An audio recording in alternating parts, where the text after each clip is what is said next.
Yeah. Are you Um, where are you right now? You at home? uh, yeah, I'm at home. Yeah. Which is? I live in Topanga, right by it's like northwest of LA. Okay. It's in the mountains a little bit, in And canyons. where are you from originally, Sydney? So I was born in France, in Versailles, Ah, so on the west side of Paris. I grew up, yeah, pretty much my whole life over there. I mean, like until I was 20, 25, yeah. And then when I graduated, I moved. Right after I graduated, I moved here to Los Angeles. but So and Hardy is a French yeah, surname, is I it? mean, I think I have some, but it would be like grandfather. I'd say that probably was. I think I'm from like Brittany. I mean, in my grandfather's like blood, like Normandy and like Brittany, I think.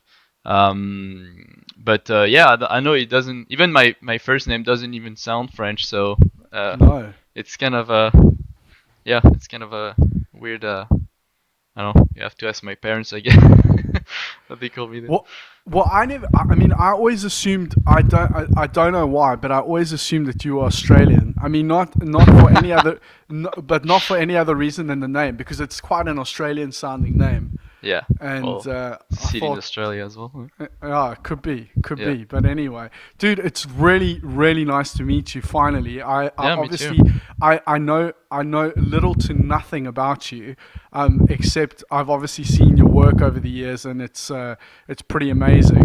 And I know that you've had a pretty colourful background. So, listen, let's just start off with like how you became a car designer. Um. Well, yeah. I feel like I wanted to do that for quite a bit. Actually, I was hesitating with two jobs. I think when I was a kid, like when you were in high school, I was either wanted to be in robotics, like building, like robots, and like I was like fascinated. I think I played a lot with like Lego when I was a kid, and like building stuff and making stuff like mechanical stuff.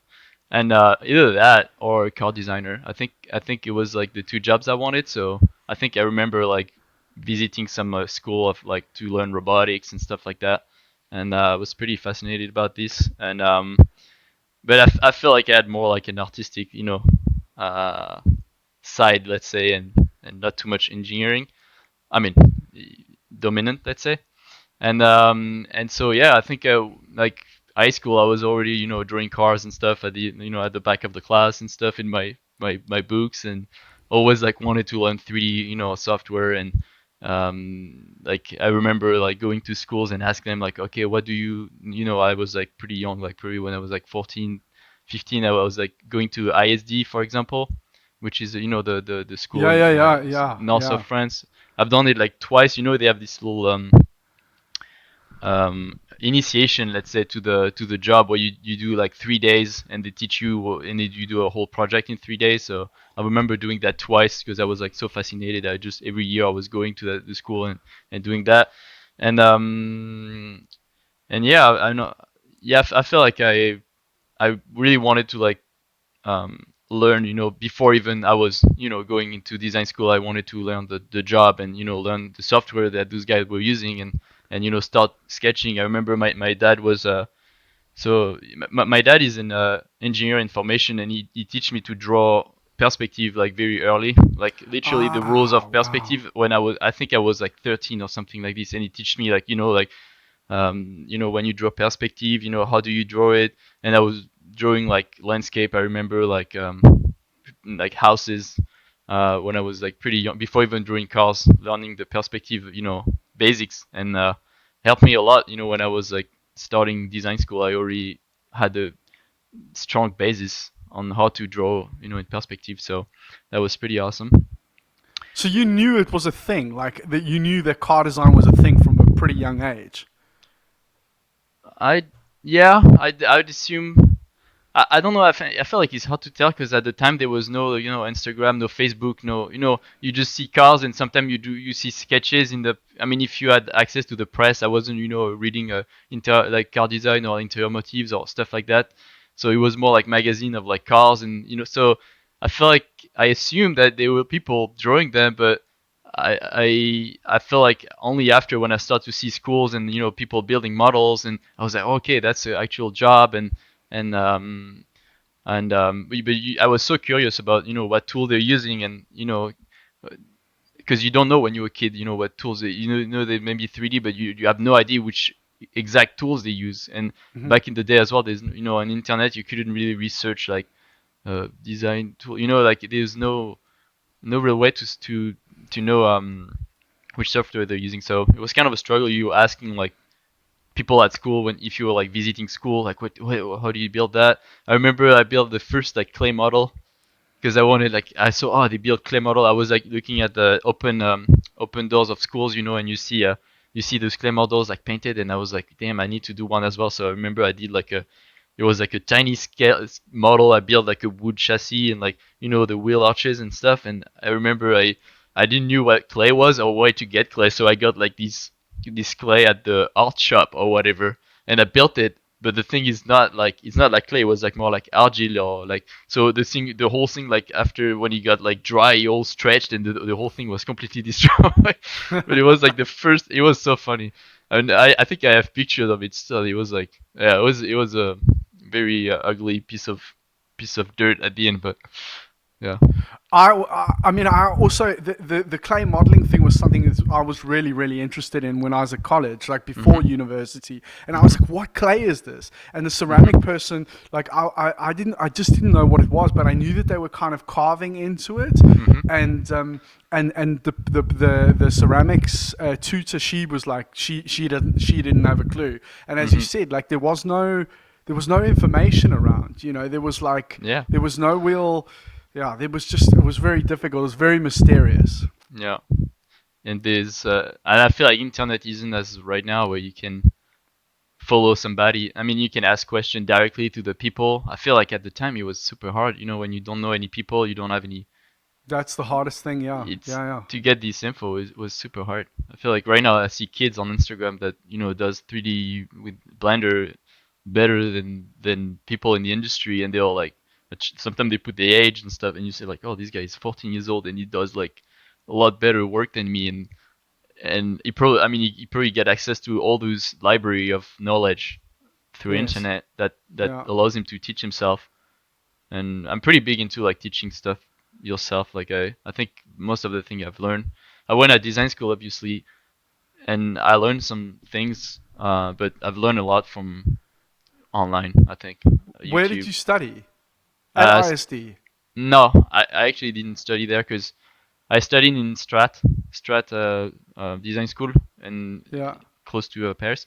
Yeah, I had the choice to go ISD or Strat. I guess I choose Strat just for financial reason. I mean, it's more or less the same price, but I didn't have to go and get a place in up north. I could stay at my mother's house, so that's what I did and saved us a bit of money and it was actually yeah I think I preferred Strat as like they were more like doing sketches and I remember ISD at the time they were very good.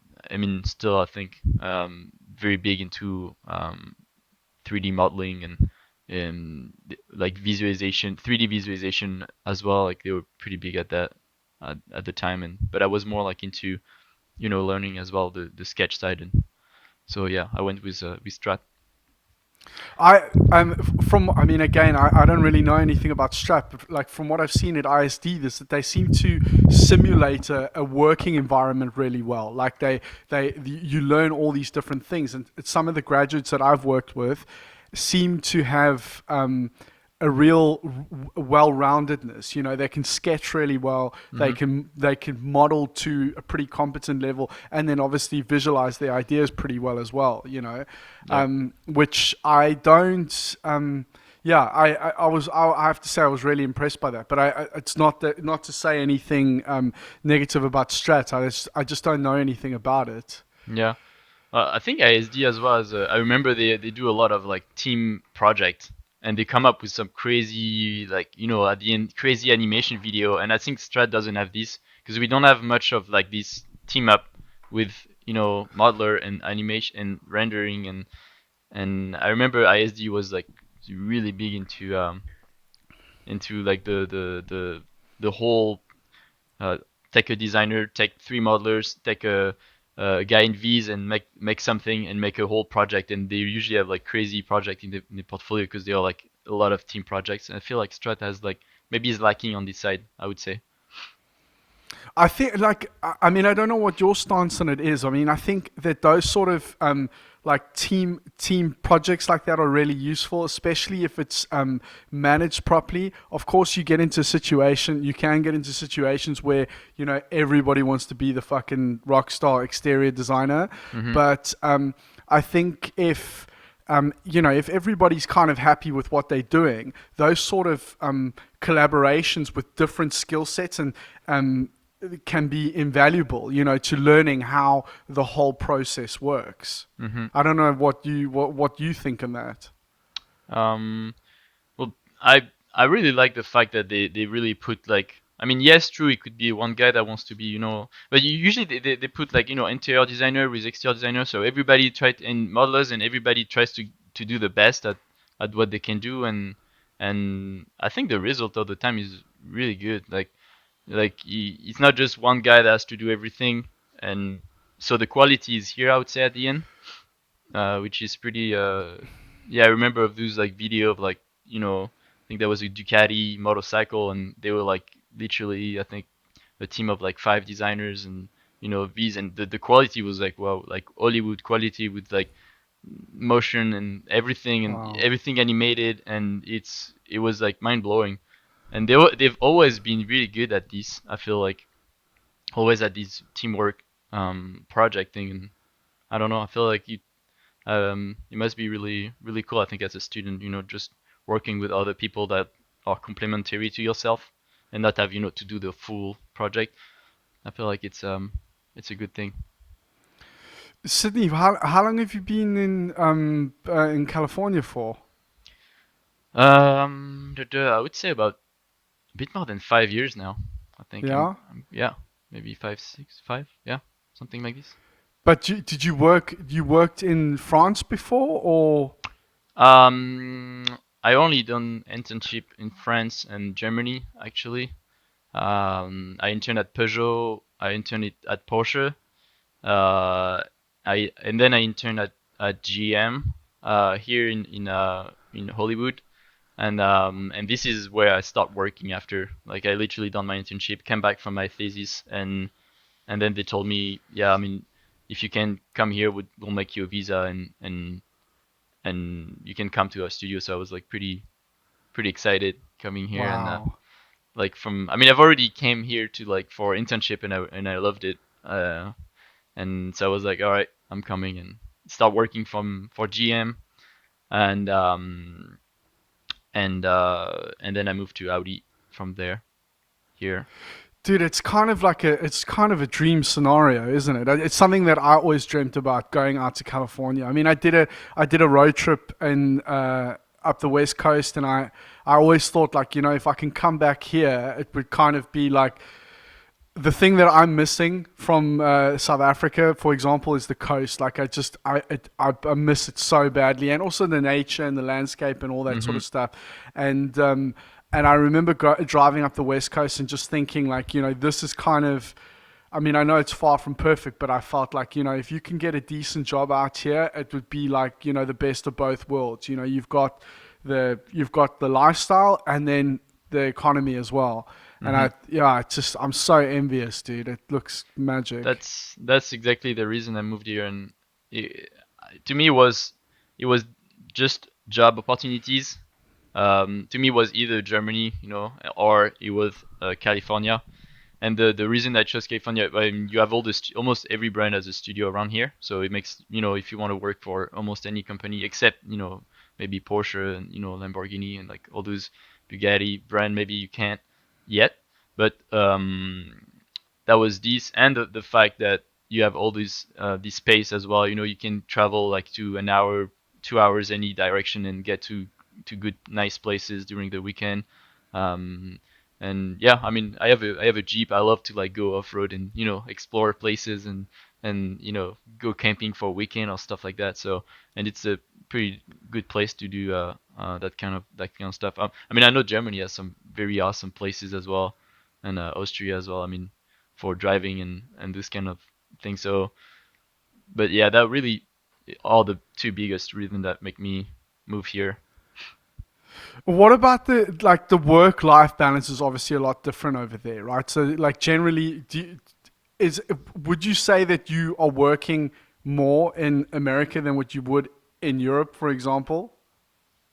Mm, Yeah, I mean, yeah, I feel like it's maybe in the culture here to work more than you're expected to do, you know. But I think it's maybe a cultural thing, but I feel like it's very proper to any individuals to like put this. I bet there's a lot of people that spend weekend working in Germany as well. I mean, it's Yeah, just, it's I think true. it's just Yeah, like yeah, yeah. maybe it's a cultural thing that people think, yeah, maybe American, we more like, because even like the work environment is more like you get hired, but there's not security like you'd have in France where you secure. They can. I mean, most of companies in the U.S. they can fire you, or most of contract, let's say for employees, they can fire you anytime. It's very the company has all the power, and the employee is more. It's maybe less protected, in the law versus I know in France you get maybe a bit more safety, um, in terms of Job like. security. Yeah. Yeah, exactly. You cannot fire anybody for any reason. I feel like maybe, I mean, here actually, I mean, I feel like you could, if you don't do your work properly, or if you can get fired for, any reason. I mean, it depends on your contract as well, but. Yeah. It's pretty mad, but I kind of, South Africa's exactly the same as well, and I Mhm. think the work, like, I don't know if that's got something to do with the work ethic, the culture, because we also over there, it's like yes, your contract will say 40 hours a week, but Mhm. most of the time you're doing minimum 45, probably sometimes 50, but it Mm. still doesn't feel. I don't know. I don't know if it's to do with the climate or the landscape or whatever, but it still somehow feels as balanced as here, if not more so. Because when you off, you're actually really living. You Mm. enjoying nature. You are getting out there. You're getting in the ocean. You're going camping. It's not to say you can't do that in Europe, but over there, it feels a lot more.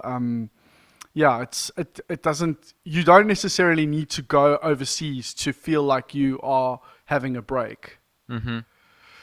Yeah, I see. But I think like with regards to the whole work ethic, I don't know if it's kind of like because there is no security, because there's less security, that you feel compelled to constantly be proving yourself, Yeah. constantly be delivering. There might be a bit of that and a bit of I feel like it's a very you know LA especially, and it's a very vibrant, there's always a lot of things happening. You always have friends that do crazy stuff here and there, and you always like you're surrounded by a lot of activities. I mean, not even just movie industry, but like I feel like there's always something going on around, and you always feel like if you don't do anything, you kind of like I don't know, you could Missing always like out. FOMO. yeah, exactly, and you cannot do anything. I don't know, it's like every weekend, like friends are doing a lot of different things, and there's no way you can do all this stuff as well, and it's I don't know any kind of like motivates you and bring some positive energy, I guess, and yeah, Do but. what sort of stuff do you do, like cultural wise? Like, are you a guy that goes to galleries and art shows and stuff like that? Because I know there's quite a scene out in Los Angeles. I mean, is that something that you get into? Not so much. I think I have a couple of friends that does it a lot more. No, I think I'm more of a guy that like to get out the weekend and explore like wilderness places and yeah, I'm not so much into art gallery, even though I love it. It's just I I'm not really into that so much. Um, yeah, I would say I would rather spend the weekend camping in the mountains or stuff like that. That's more my thing. Sydney, do you sketch like every single day? Mm, yeah, I don't sketch as much as I used to. I feel like my workflow switched a bit. I would say, yeah, probably 3 years ago. I would say I was sketching a lot, and and a few years ago I just noticed that I mean I've always used Blender as like my go-to 3D uh, sandbox, and it's not very serious software, even though you can do a lot of things with it, but it's kind of like it does everything, but not really everything super well. But it's a perfect tool, I think, for designing. And so I would say my workflow right now is more I do sketches, but it's more like dirty doodle, if I but I feel like from that point I kind of have an idea of what I want to do, and I could either spend an hour refining that sketch and make it nice and good looking, or I could spend an hour modeling it and be able to spin around and tweak proportions and have already a 3D model. And I feel like the second option is much more valuable for people you work with, and just because in the end that what matters is the 3D data and not more the sketch. So I think if you successfully get the ID in 3D, it's more valuable than just making a sketch that could look good in that view, but not necessarily in every view. So and yeah, so I feel like 3D has become more like a sketch. I call that more like a 3D sketch tool than what it used to be, or what you maybe other people see as 3D. Like when you talk about Alias or other more like precise software. I feel like 3D software right now a lot easier to understand, and you're a lot less limited by the technique of the software to create something. I mean, that's what I feel like. If you know the software good enough, so it's not really a constraint to your imagination. I feel like that's where it gets really good, because you can literally create in 3D already, and have and play in 3D. And I feel like it's hard not to get into um, you don't want the software to limit what you're gonna do at the end. You want to still have the full creative freedom. Um, so I think it's important to control the software, 100%, or really know how to do stuff, because you don't want to be limited. But yeah, And do you then jump into Alias as well, or do you just refine your Blender model? no, I tried Alias a couple of times, like learning, and I can't really learn that. So all It's the stuff we see online is Blender. Yeah, yeah, Fucking hell. It's really impressive, dude. I have yeah. to No, say thank it's really really impressive. And are you rendering in Blender as well, or are you using Keyshot? you. I use Keyshot for a bit, and I try to use Blender. They improved.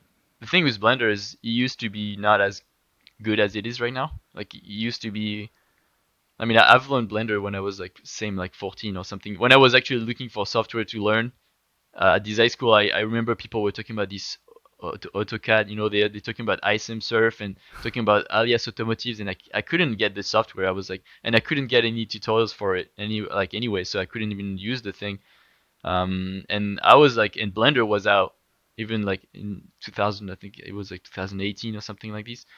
No, 2008, and Blender was out, and it was super easy to learn because like there were still a lot of tutorials on YouTube. There was already like people like putting Blender tutorials online. Guru. Exactly, and so I learned it, but Blender didn't used to be what it is right now, where you can visualize stuff like really good and do renderings. Right now, like Blender has like this internal render engine as well that's pretty powerful. So I've been using that for, I don't really use Keyshot anymore, because the less I jump from software to software, the better I like it, because you can literally stay in one place and do all your work from it. How did you end up with Blender though? I mean, because it's not even even if Alias wasn't a thing, like back in the day, people would like there were quite a few people experimenting with Maya, for example, or hmm 3ds Max. But like it feels like in the last sort of I don't know, maximum 5 years, Blender's become like a real hot thing in the automotive space. How Hmm. did you end up with it? Well, for me, it's just because I was using it for since like I was a kid. I think I've learned it like yeah, like a long time ago. Um, so yeah, it was But just you tried it out because it was free and because there was a lot of material online. yeah, yeah, pretty much. And I think it's Wow. just a luck that he ended up being like a big software right now. I think because at the time it wasn't that big of a software. It was just like oh the free Photoshop, like the free software that's kind of like meh, like no professional really use, and because the quality is not as it wasn't it's not as good as the 3ds Max or like a Maya is not as powerful, but I feel like yeah, what's powerful about it is just like everything in one right now, and the fact that you can learn it by yourself and not need like any class or anything. I mean, you still And do the improvement as well as you said, like the last couple of years, it's got really good, right?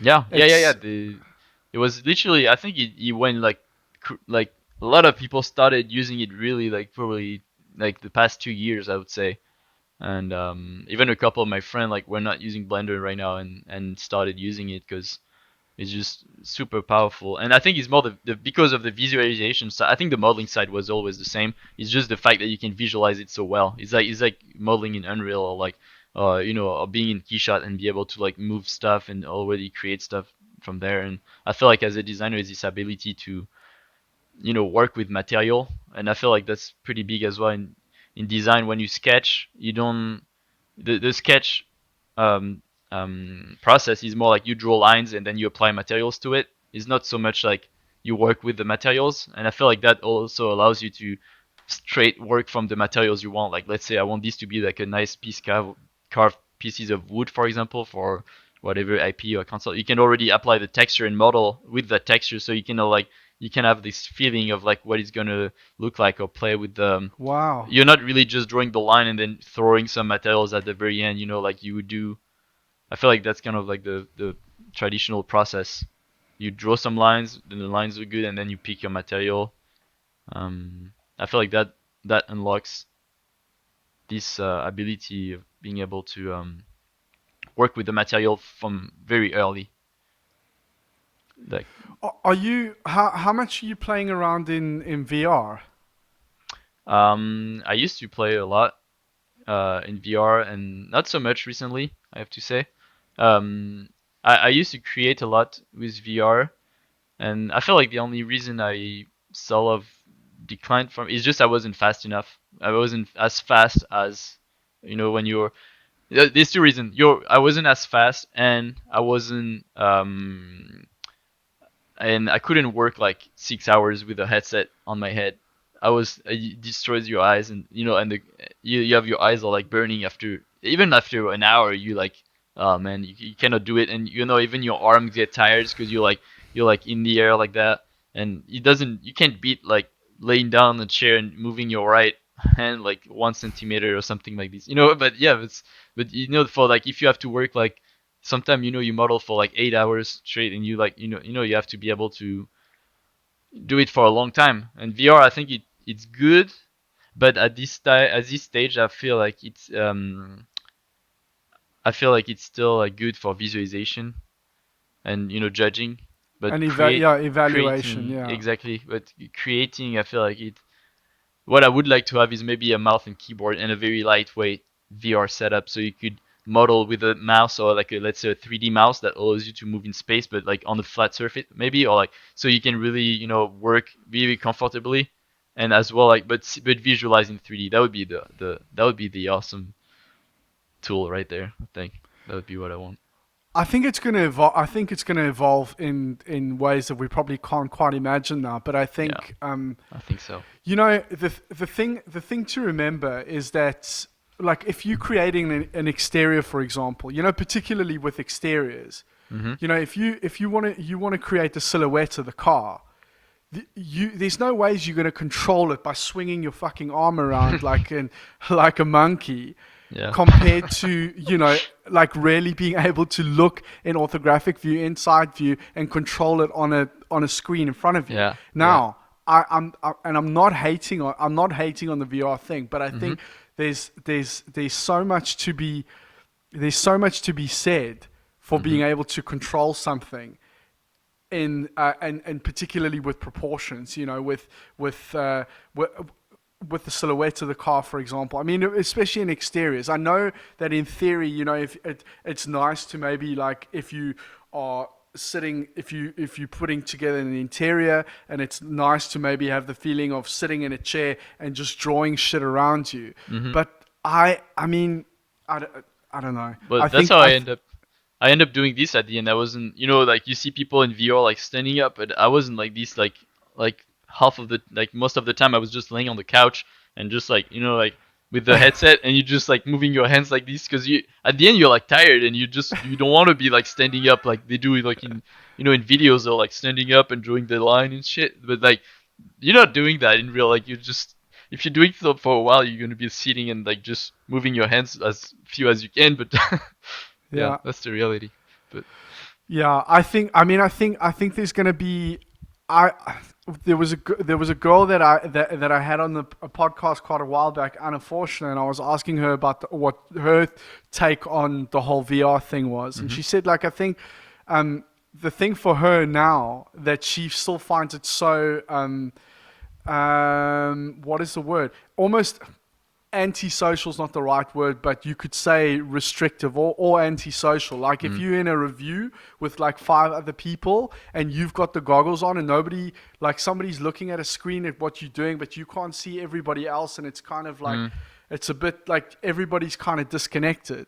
And when you get to the point where everybody could put on a light pair of glasses and it's like augmented, and there's a model in the center like the HoloLens, but hmm more developed, hmm then it's going to be a bit better. But I yeah, think it's still got some ways to go. yeah. But it's gonna get to that for sure. Even the bulkiness of we're gonna look back. Remember when we had to put this huge thing on our head to get Yeah, VR? yeah, Like yeah, this is gonna be like super connected, and I could feel that. I mean, look at computers; it's gonna be the same thing. Like screens, all stuff. It's not bulky mode either. And there's like you have very thin, like paper thin monitors. Like it's gonna be this. It's gonna get there. It's just, um, yeah, it's just a matter of time. And I think he's gonna get super connected as well as like right now we're talking. You're gonna be the same way. You could put your VR and see maybe each other. In real, and that's what they're aiming for, and yeah. that's gonna happen. I think. So Sydney, you said you are literally doing as much as you can, if not everything, in Blender at the moment, like hmm rendering as well. Yeah, yeah, rendering as well. So that image with the fucking out of that SX project that you did hmm with the cylinders of lava coming out the back of the Yeah, car, that yeah, was all that whole thing was done in Blender.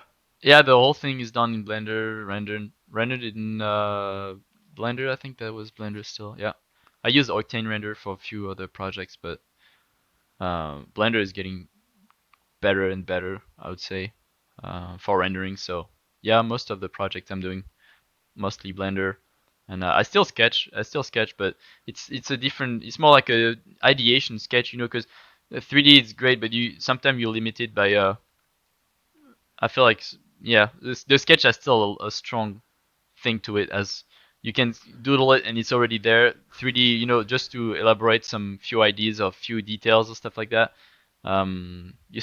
Still sketch is pretty big. Even if you want to show an idea very quickly, if you give me like 30 seconds right now, I could show you something. I don't know if in 30 seconds I could build something in Blender and show you the same idea that I would draw in 30 seconds. So it's Yes. it's still very good for very quick ideation, and then when you feel like you have a direction, I don't feel the need to like render. I used to do like super line work, crazy rendering and stuff. Um, but right now I build the 3D model, at least a rough 3D model, so I know what I want, and then I can use that as a if I want to refine it and make even like the next step, I could resketch over it and make it like super pretty and stuff like that, and or even yeah, yeah. I see more Blender as a tool to to create in parallel to and sketching. It's very I go back and forth between the two all the time. So Are you in touch with do you come into contact with many students, like yeah, graduates? Are you yeah. finding at all that they are trying to kind of skip over the sketching phase to and relying, too heavily on Blender, for example? Yeah, I'm actually teaching a class that's vehicle design and Blender. So it's I teach like to sketch. I mean, I feel like yeah, you can't just do 3D and do a nice rendered model and call it a day. And I mean, the design is still is not about the tool you're using. It's about the design of it. It doesn't matter if it's a sketch or a 3D model. I think design is still a skill that you need, and um, and I believe that you could skip the sketch phase, but I still feel like it's a very important. I think there's still designers that I know that are not sketching as much or are not showing a lot of sketches, but they have a very but the design at the end, or let's say the model is pretty good, and that comes back to the limitation I was telling you about of the software. If you're limited, if you know the software very well, I believe maybe you can skip the sketch phase, but yeah. And to answer your question about students skipping sketch, yeah, I still think that there's something about a sketch that um about the unfinished, let's say, sketch that you kind of project yourself into. It's like this little doodle that you do in a design review, and like the boss is gonna pick it because it's very, it's very blurry. You don't really, you see that it's kind of cool, but there's a lot of things unresolved. It's kind of like these blurry images of what it could be, and usually that's the one that get picked. It's you're like, okay, I got this thing, but I don't know what to do with it because it's kind of like these three lines, and the proportions are sort of like here, but I don't really know what to do with it. And but it's sort of like can guide you to like an essence, or like a like a feeling that you're gonna get in your design in the further, but it's not. And I feel like maybe doing everything in 3D, you don't have this blurriness of an idea that it's always like very final, and you're like, it's it's missing some poetry a bit, some mystery, and some like it's Poetry is a great word. That's a yeah. brilliant word. Yeah. No, but and so yeah, I think sketch is still important. I mean, I'm I yeah, yeah. I think it's coming. I think 3D model is coming as a complementary tool to sketching. Um, but sketching is still, I think it's still important to know how to express an idea quickly. As a drawing. I think it's Yeah, there's an urgency there, isn't it? There's an immediacy with just being able to use yeah, like a piece of like paper. this. Yeah, Yeah, yeah, throw yeah, an idea, yeah.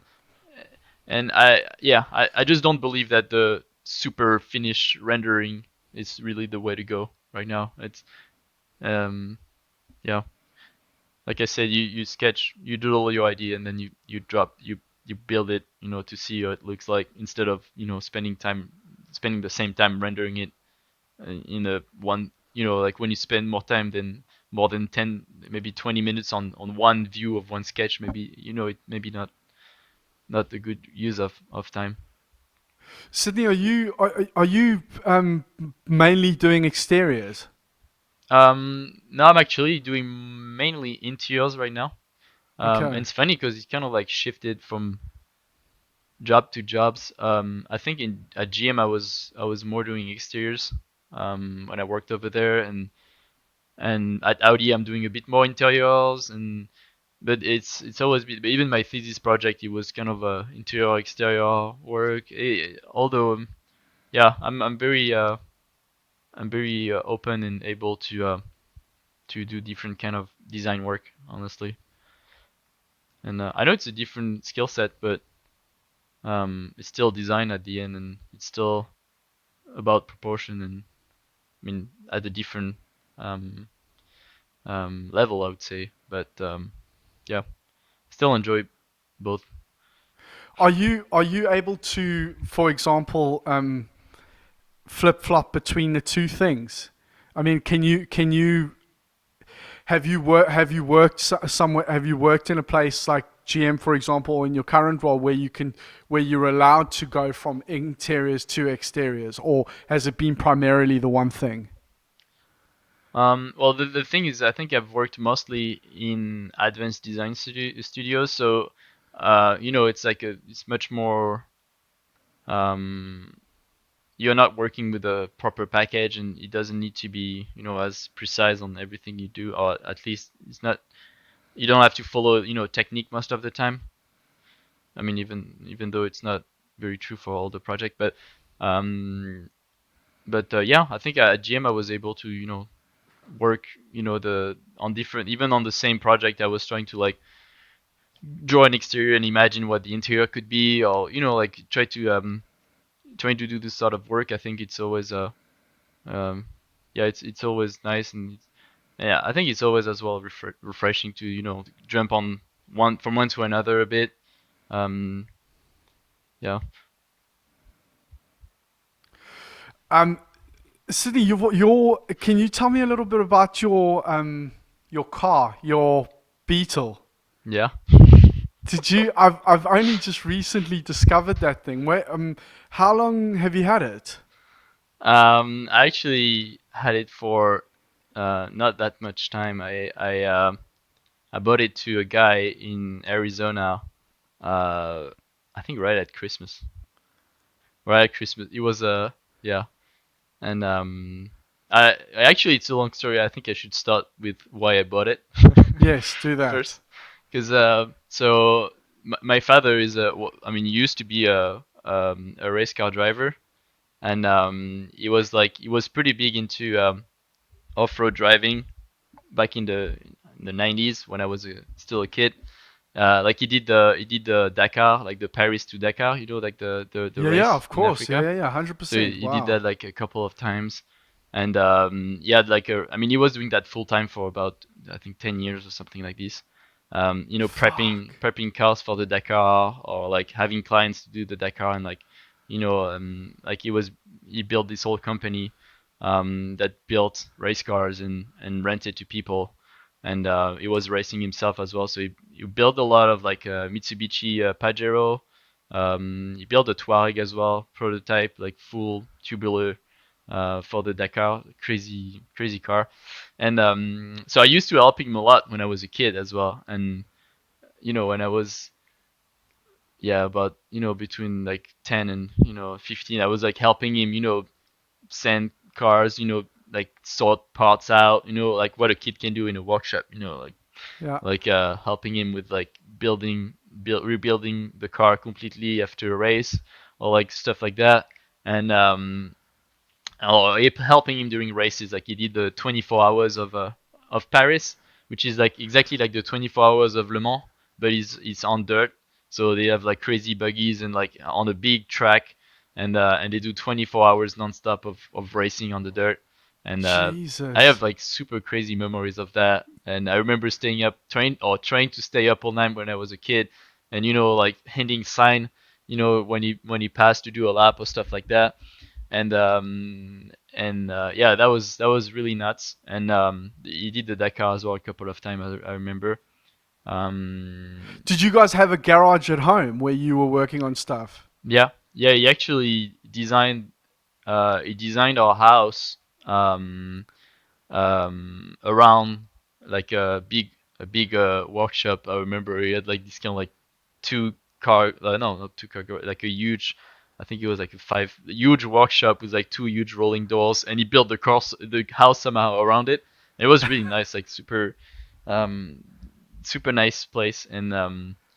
And then you had to sell it and stuff. But the only thing is that when I start and I got my license to be able to race the car with him, he shut the company down, because it was at the time where like 4x4 vehicle were not really well seen in the in the it was like this whole ecological like ecology sort of I mean, at least in France, petrol crisis and stuff. So Right. like the races were not really well seen, and there was this struggle with the Dakar as well in Africa that couldn't happen there anymore. And then so yeah, so he had to shut down his company and move on to a different activities. Now he does some um, some um, some trek with like cars in Mongolia, in Bolivia. He does some crazy, but not racing. It's more like adventure type of still competition, but not about the race. It's more about navigation and stuff in the dunes and in Mongolia. So he kind of like shifted his activity a bit. But I feel like I've always had this, this in me where I was like, I want to do what he did, and I want to try, you know, um, racing, off road, and even here, I mean, that was the perfect place as well. I'm at where the desert is basically like an hour away from here, and there's like a lot of races. You have the Baja 1000 in Mexico. You have a ton of other off-road racing around here. And I think every year I went to Baja, once, watching the race, in Mexico, watching all those trophy truck go by, and I followed the Dakar closely every year. And I'm always like, and the Dakar, I think it's in early January, and the Baja is in November. So it's this period, and I was like looking at all that. And this year, I think that was the year because of COVID, I couldn't really go back home. So I was like stuck here, and I was like, dude, I want to do that. That's always been a dream of mine, and I was I wanted to do it so bad. I was like, okay, so I would start to like go on forums and stuff, learning about all the racing categories you could get, and I wanted like a entry category for racing, off road, what something that's not too cheap, that's not too expensive, that's not too much mechanic hustle as well. And I found out this category, which is the 5 1600 category. It's like the limit. They call it. It's like a limited Baja bug category. And so I was like, all right, that's it. That was either that or like a leaf spring pickup truck, So I was like, yeah, I was sort of hesitating between two, and then my girlfriend actually has some VW bugs as well, and I feel like it was a super easy platform. Super, it's like it's air cooled. It's not like those pickup truck that are like water cooled. You have a lot of elements. Those are super lightweight. It's like a flat four engine, air cooled. So super easy to maintain. Are they the original engines? No, I mean this. No. It is the same displacement, but everything is different. Everything is beefed up. Everything is um, it's a high compression engine, so it runs on like 110 octane fuel. I mean, no, I mean, there's almost nothing stuck about this engine. It's No, fully but prepped for off-road. it is a VW engine or not? Yeah, it is a VW Okay. engine, but it's just like everything around it are not stuck. No, even for this category, you actually have to run the stock carburetor.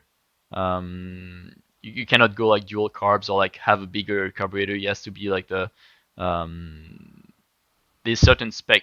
Let's say you cannot go crazy on travels and so it's everybody has the same car more or less. So it makes it super competitive. And so I went to with this racing category, and I saw this guy. I looked at it for a while and trying to like see, find somebody that would sell one, so I can go and race. I actually went in a couple of races and talked to guys that owns it, and see them like racing it. And I feel like, oh man, that looks like a lot of fun. It's like this little car, but still, like it goes fast for what it is. I mean, for like I think it's like a 68, Beetle, and yeah, I mean, I feel like it was a good introduction to off-road racing. So I saw these guys selling it on in Arizona. I went and buy it, and yeah, and did the first race I think a month ago or something with it. And so it was Yeah. very beginning. Yeah, it was a very different kind of project for me because it was more. I feel like I would have built my own if I could, but when I saw right now the car, when I see it, I'm like, it would have took me like 2 years to like build that thing, and I wouldn't have built it properly Or I mean, and And I you feel would have like, got obsessed with fucking stupid aesthetic oh yeah, things yeah, that yeah, yeah. don't Like matter. Yeah. I'm already starting to get obsessed with that one because I kind of want to make it street legal and make it like a like, I mean, I cannot really not do it. I feel like I'm always looking at him like, oh man, I could design something here, or like I could change the hood. Maybe this. I already started. Like I scanned the I have a 3D scan data of like the whole, not a scan data, but I found a 3D data of the car, and I'm already I already ripped it apart, designing. I mean, but at some point, I mean, I'm like, it's a race car. It's you're supposed to race it. You can design it if you want, but you're gonna smash it. And we done races, and it's brutal. Like you have to build stuff, tough. You cannot just build stuff that look nice. You get smashed in the rear bumper. You have to smash other people. When you get to pass someone, if you're in the dust, that's how the other people knows you behind them because there's so much dust. I don't know if you look at Baja 1000. That's kind of the rule. That's how they pass people on the track because usually it's like usually a single track. And to pass someone, if you're faster than him, you actually bump it. You Oh bump the rear bumper wow, of I the didn't car in know that. front of you. No. Yeah, that's what they do. Fuck. And so it's kind of, you have to build the car, pretty tough. I actually got the car, like it's completely. I broke some weld in the back because I got rammed by. I got nerfed by a couple of people during the race. Being too slow and not really checking your mirror to like let people by, and you suddenly get like you feel like you have 20 horsepower more. You're like, oh, that's weird, and then you see the mirror, you have a car just pushing you, and you're like, oh fuck, and so you get on the side of the trail, and so. But no, it's a lot of fun. It's really a lot of fun, and yeah, I it's didn't realize it was a full-on race car. Like I looked at it and I was like, "Fuck, that looks sick." And I yeah, was, and then because you've got like a pretty cool font down the body side, and I was like, "Yeah, no, this is definitely a designer's car." I But I tried didn't to make it. realize like, Yeah, I tried to make it look cool for sure. I had to, but it is a full-on race car. Like it's tubular chassis from front to rear. There's everything in the car. Like it has spec roll cage for score. So to do all the Baja races, um, everything is like TIG welded. It's a pretty solid race car. so do you want to do the Baja the whole thing?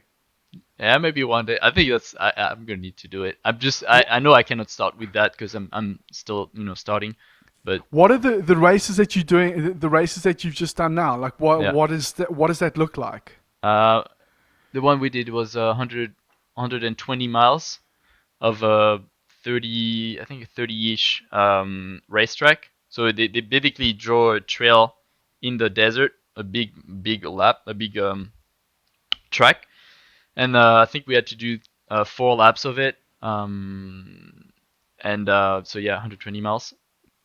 And so you have your pit at one, like along the track, and you just go in circle. Like you have like 60 cars.